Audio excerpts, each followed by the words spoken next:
Imagine une seconde. Tu es toujours poli, tu dis merci, désolé, s'il te plaît, même quand on te manque de respect, te manipule ou te vole ton temps. Résultat, les gens te passent devant, te testent, te marchent dessus sans conséquence. Nicolas Machiavel l'a compris il y a plus de 500 ans dans Le Prince. La politesse excessive n'est pas une force. C'est une faiblesse qui te rend prévisible, manipulable et faible. Il ne te dit pas d'être un monstre 24 heures sur 24 et 7 jours sur 7, mais d'être impitoyable exactement quand ta gentillesse te coûte cher. Respect, pouvoir personnel, énergie, opportunité. Aujourd'hui, on décrypte 6 situations précises de la vie réelle où tu dois arrêter d'être poli et devenir froid, stratégique, impitoyable. Applique ne serait-ce qu'une de ces règles cette semaine et tu vas sentir le shift. Plus de respect, moins de drama. Ton mindset qui monte en puissance. Si t'es prêt à level up sans filtre, abonne-toi maintenant, active la cloche et on y va direct. Allons décrypter Machiavel comme il faut. Situation 1. Quand on te manque de respect ouvertement.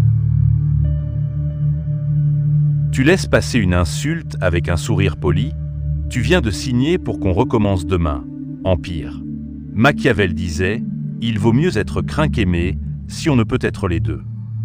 Face au mépris ou à l'arrogance, la politesse signale « Je suis inoffensif ». Machiavel t'apprend à imposer un coup immédiat à l'offense. Pas par la violence, mais par une fermeté froide qui force le respect. Imagine qu'en réunion ou en groupe, quelqu'un te coupe la parole plusieurs fois. Au lieu de « désolé, je reprends », tu fixes la personne et dis calmement « j'ai pas fini ». Tu attends que je termine. Silence. Voici l'impact. Le message passe. Ne me teste pas. Les autres te voient différemment. Le respect grimpe instantanément. Illustrons avec une situation sociale. Si un membre de votre cercle vous ridiculise devant les autres, répondez sans détour « Cela suffit. Je ne suis pas là pour être la cible de tes plaisanteries ». Sur les réseaux sociaux, face à un commentaire blessant ou provocateur, supprimez ou bloquez directement, sans réponse polie ni justification. Le respect s'installe rapidement. Les tentatives de provocation diminuent de manière notable et votre autorité perçue s'accroît durablement. Situation 2. Lorsque l'on tente de vous manipuler par la culpabilité. Les formules « tu me déçois », après tout ce que j'ai fait pour toi, ou je suis vraiment dans le besoin, ne traduisent pas toujours une émotion authentique. Elles constituent souvent une technique de manipulation bien rodée. Selon ses propres termes, Machiavel observe avec réalisme. Les hommes sont si simples que celui qui trompe trouvera toujours qui se laissera tromper. La culpabilité exploite le besoin humain d'être perçu comme bienveillant. Dès lors, s'excuser ou justifier un refus fournit à l'interlocuteur des arguments supplémentaires pour insister. Refuser sans atténuation ni explication coupe net le mécanisme. Prenons un cas fréquent. Une connaissance vous demande un prêt important en invoquant une urgence émotionnelle. Répondez simplement « Non, ce n'est pas possible ». Dans le cadre professionnel, si un collègue tente de vous transférer sa tâche en jouant sur la compassion, « Non, j'ai mes propres priorités et délais à respecter ». Au sein de la famille, lorsqu'on insiste pour que vous changiez vos plans sous prétexte de briser le cœur de quelqu'un, « Non, j'ai déjà pris ma décision. Nous nous verrons une autre fois ». Les tentatives de pression émotionnelle deviennent beaucoup plus rares. Vous reprenez la pleine souveraineté sur vos choix. Situation 3. Dans le cadre d'une négociation importante. Exprimer de la gratitude ou proposer de discuter gentiment face à une offre manifestement insuffisante revient à céder une partie significative de votre levier avant même d'avoir négocié. Machiavel précise à ce sujet avec un pragmatisme assumé. Un prince bien avisé ne doit point accomplir sa promesse lorsque cet accomplissement lui serait nuisible et que les raisons qui l'ont déterminé à promettre n'existent plus. Dans toute négociation, le premier qui manifeste sa disposition à transiger perd l'initiative. Par conséquent, démontrer que l'on est prêt à se retirer sans regret constitue le levier le plus puissant. Lors d'une discussion salariale, face à une proposition basse, cette rémunération ne correspond pas à ma valeur marchande. Je vais explorer d'autres opportunités.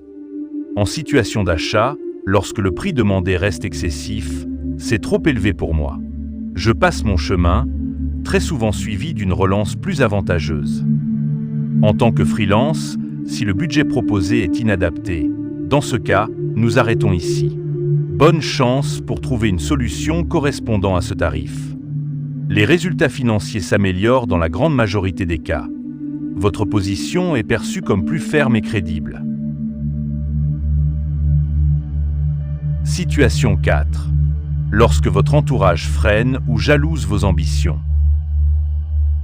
Les remarques du style « tu rêves trop grand », « reste raisonnable » ou « c'est trop risqué » masquent fréquemment de la jalousie ou de la peur projetée plutôt qu'un véritable conseil désintéressé.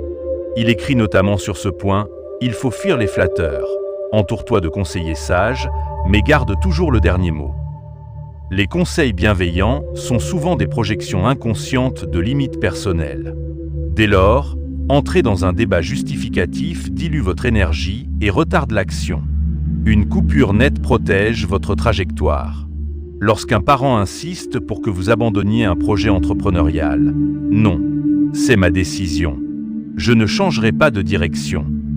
Si un ami minimise l'intérêt d'un déplacement professionnel stratégique, j'y vais malgré tout.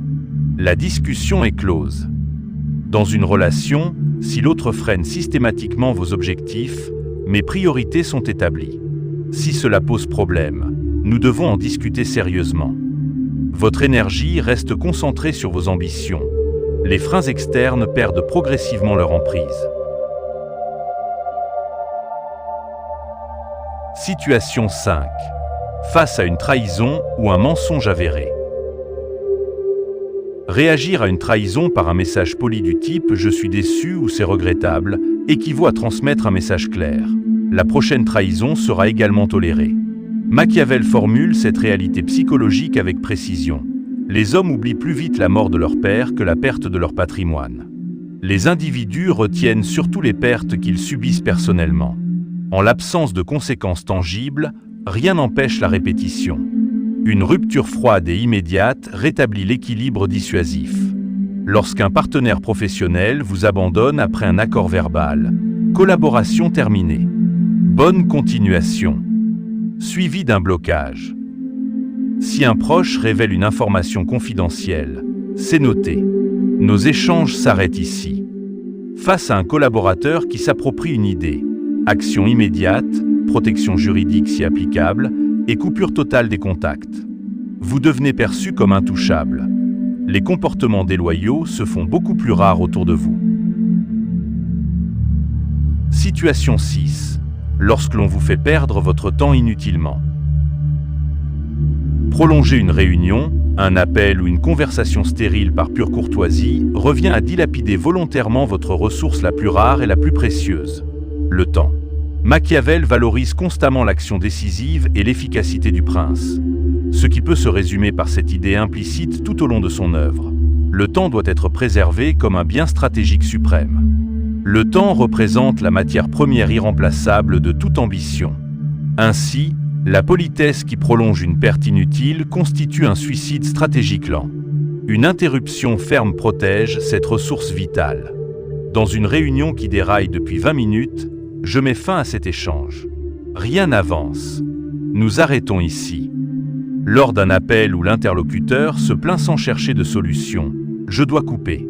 Reprenons quand vous aurez une proposition concrète. Au cours d'une rencontre sociale qui tourne au monologue égocentrique, cela ne mène nulle part. Je rentre. Votre agenda redevient sacré. Vous gagnez des heures par semaine et conservez une énergie mentale optimale. Machiavel ne vous invite pas à la méchanceté systématique, mais à une impitoyabilité sélective et rationnelle. Protégez votre pouvoir personnel, votre temps, votre respect et vos ressources dès lors que la politesse les met en danger. Choisissez dès aujourd'hui une seule de ces situations et appliquez-la avec discipline. Les résultats se manifestent généralement en quelques jours seulement. Si cette analyse vous a été utile, likez la vidéo, commentez impitoyable suivi du numéro de la situation que vous allez tester en priorité et abonnez-vous pour recevoir les prochains décryptages machiavéliens sans concession. À très bientôt.